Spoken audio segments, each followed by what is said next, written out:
What is going on, Cover One crew? Welcome back to the show. Hope everybody is good as always. I'm wonderful because we are diving back into Senior Bowl players to watch, this time on the quarterbacks. Got you on the running backs yesterday. Go check out that video as well. Do me that favor. Best way to support me now in the off season. Smash that like button. Drop a comment. Say hello in the comment section. Definitely helps us out here. Grow the channel that much more. But I'm talking about these quarterbacks, and I'm telling y'all right away, I'm not going to stamp my flag yet to suggest this is the Sam Howell, Desmond Ridder type of quarterback draft class, but it isn't far off. I mean, there is some talented players, no question about that, but I mean, it's not top-end heavy where you're really expecting a true franchise passer, maybe outside of a Sanders, a Dart potentially, and maybe one of these gentlemen do etch out a role for themselves as they get into the NFL, but it's going to be very difficult. We are starting with the American team: Jaxson, Dart, Riley Leonard, and Jalen Milroe, Ole Miss, Notre Dame, Alabama products. And I mean, there is a lot of good things to like about these gentlemen,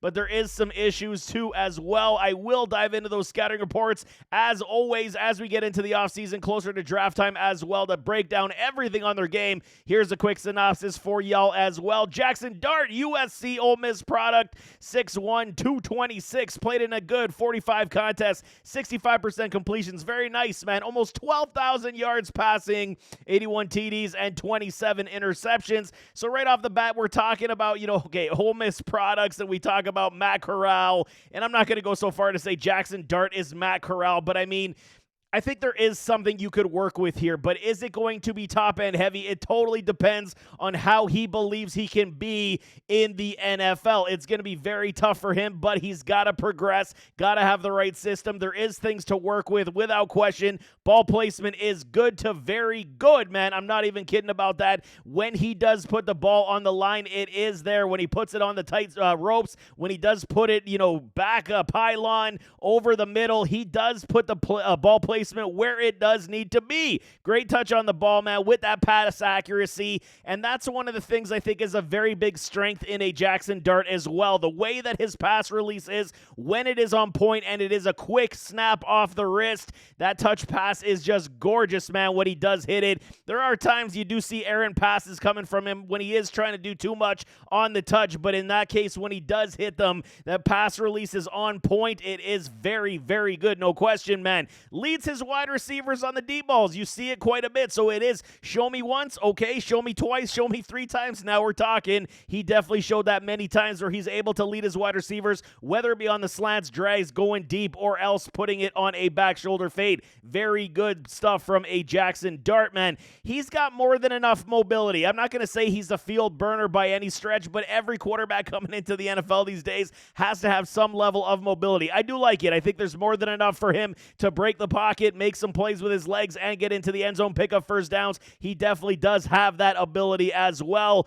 He has shown tight window throws, man. When you want to see the big boy throws in between zone coverages, very tight windows in the red zone, even 5-10 yards deep.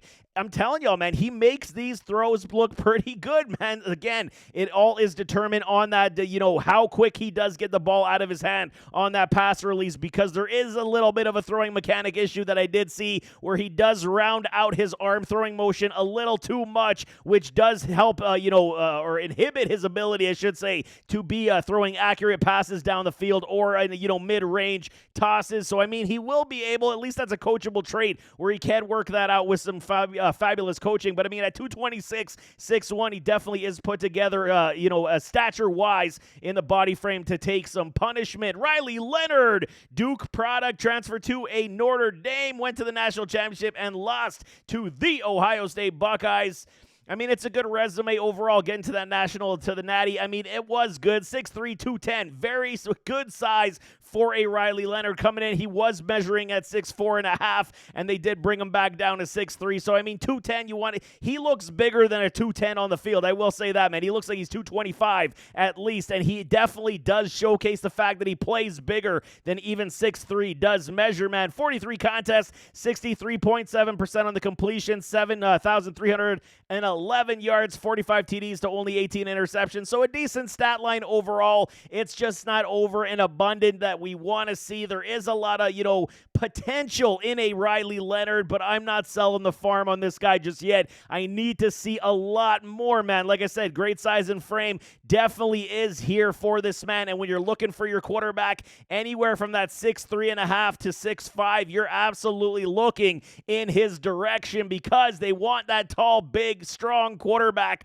who can run, and I'm telling you right now, he is a raw passer as we sit today. There still is so much that can be grown into his game, and I'm not going to sell him short whatsoever. He's made some good passes without question, but in my opinion, he still has a lot of raw tendencies that need to be worked out. He is a fantastic running quarterback, very fluid, quick, strong runner. I mean, he's very good in this respect. When we put it to the enigmas of the league, the unicorns of the league, it is the Josh Allens, type, for big body quarterbacks that can run really fast. I'm not saying Riley Leonard is a Josh Allen, but he runs exceptionally well for his size, good athletic ability as well. Accuracy and ball placement is definitely inconsistent from time to time. When he hits it, you're like, damn, okay, I see you. But then when he misses it, you're like, yeah, I kind of expected that because of those raw tendencies that you do see. Safe throws definitely were schemed into his game, man, at Notre Dame.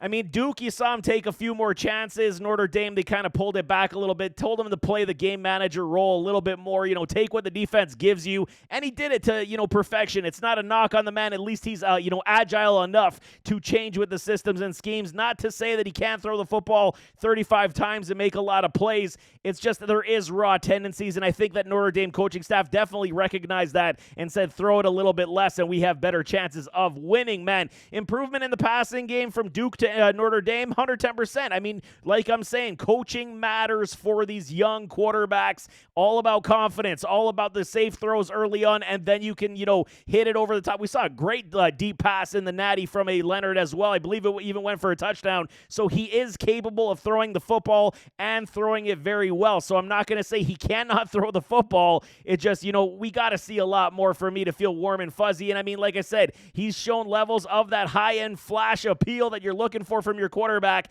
I just need to see a lot more. Don't dislike a Riley Leonard, so I want to see him have a very good Senior Bowl. Jalen Milroe, Alabama, Roll Tide product, 6'1", 220. Okay, good frame. I mean, shorter stature. That's how it looks. He might be a little bit under 6'1". I think they were a little generous on the weigh-in, but okay, we'll call him 6'1", 220. Very good frame, man. Very good and a solid put-together frame. No question about that. He is an exceptional rushing quarterback. Upside, power, speed. It's all there, man. He can break a 70-yard run without question, using that stiff arm, using that drop shoulder even. He is very good, a.k.a. like an Anthony Richardson type, just on the smaller end. He's got exceptional running ability. He's got a big arm, man. He can launch it. I'm not going to sit here and say it's a cannon just yet, but he can definitely launch it down the field. He should have one of the longer throws at the NFL Combine without question.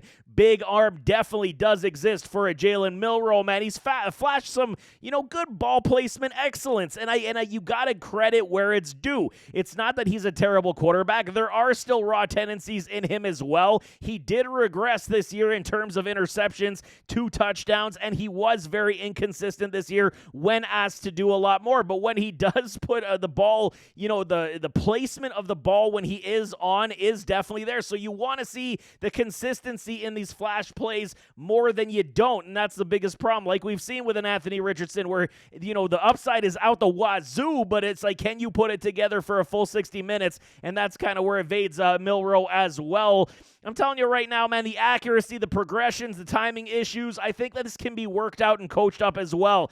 Get him a good coaching staff. Pittsburgh already says they do like the game a lot, and they may be in the market for a Milroe as well, but we will see how the NFL draft does go down. But if he does go to somebody like a Pittsburgh Steelers, it's very similar to a Justin Fields in that same respect, not letting him throw too much. He can run the football a lot, so we'll see how it does go. But, I mean, decision-making, again, going with those inadequacies, the ups and downs, the inconsistencies of his game, I should say it that way, but there is issues to be worked out. There is a lot of upside. 38 games, 64% on the completions, 6,000 plus yards, 45 TDs to 20 interceptions, but it's the rushing upside is where where you get your money from a Milroe right now, but I do believe there is potential in him improving as a passer, man. Next one we got is the national team, Taylor Elgersma, and then Dillon Gabriel. So Elgersma, man, that's a tough name to say.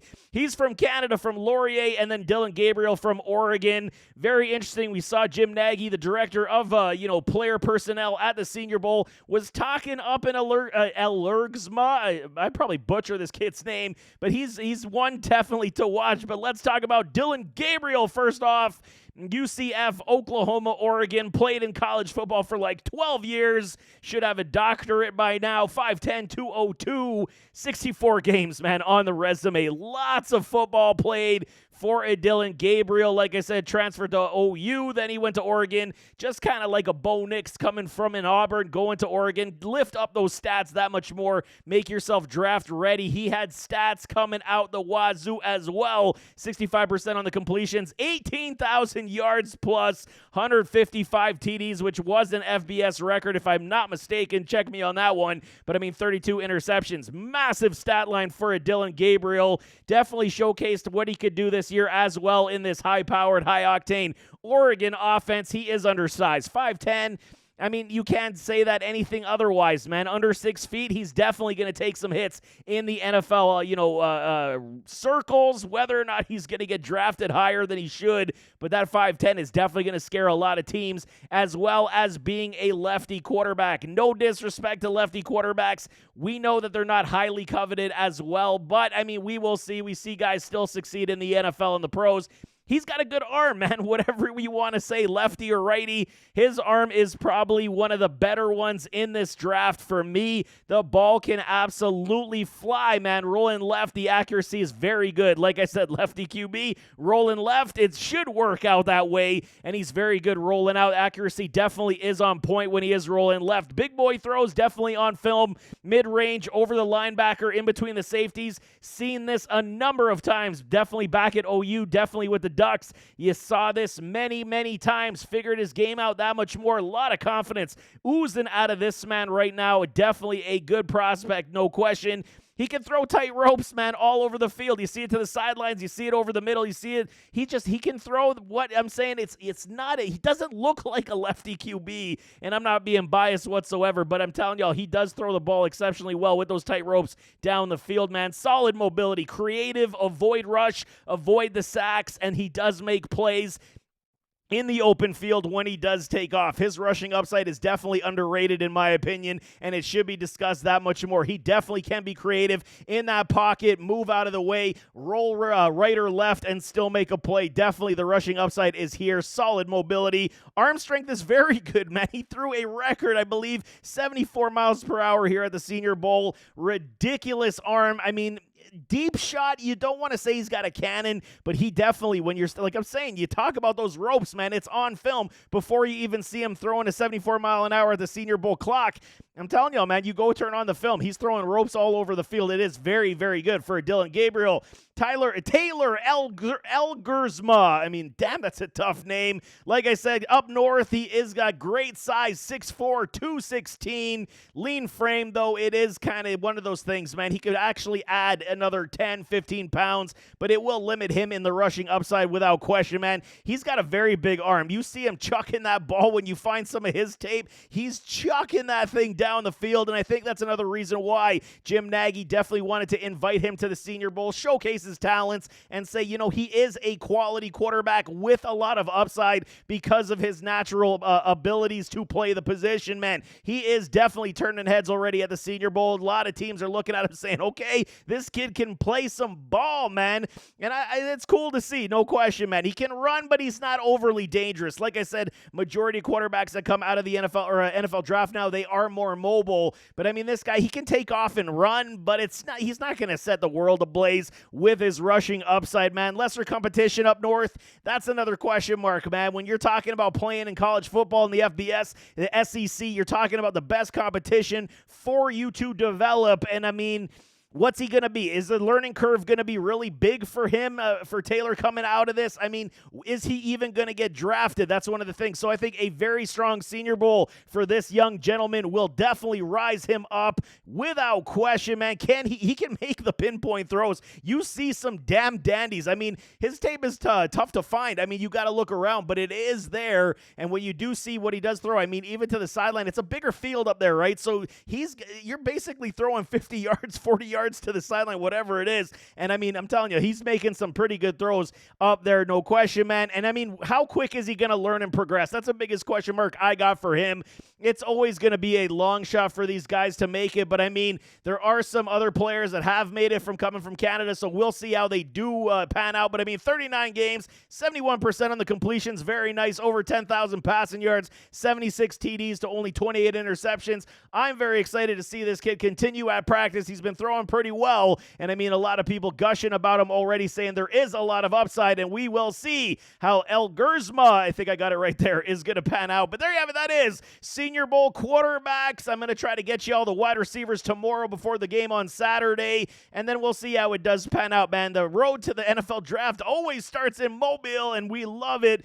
Getting into the lab, man. Got my juices flowing, man. Talking about these rookies already. I am diving in deep, and you guys know this.